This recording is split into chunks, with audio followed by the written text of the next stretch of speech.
¿Cuál es la diferencia entre dominio web y alojamiento web? Si estás pensando en crear tu propia página web, seguro has escuchado los términos dominio web y alojamiento web. A simple vista pueden parecer lo mismo, pero en realidad cumplen funciones muy diferentes. Para evitar confusiones y ayudarte a tomar la mejor decisión, aquí te explicamos de manera clara y sencilla en qué se diferencian y por qué necesitas ambos para que tu sitio funcione correctamente. El dominio web es la dirección de tu sitio en Internet.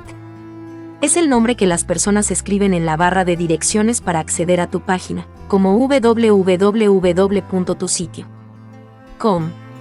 Sin un dominio, los usuarios tendrían que recordar una serie de números, la dirección IP, para visitar tu web, lo que sería poco práctico. En otras palabras, el dominio es la identidad de tu sitio en la red.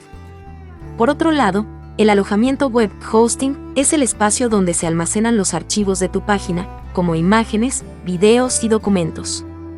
Cuando alguien ingresa a tu dominio, el alojamiento web se encarga de mostrar los contenidos almacenados en sus servidores. Sin un hosting, el dominio no podría mostrar ninguna información, ya que no habría archivos a los que acceder. Imagina que tu sitio web es una casa. El dominio sería la dirección que le das a las personas para que lleguen hasta ella, mientras que el alojamiento web sería el terreno donde está construida la casa.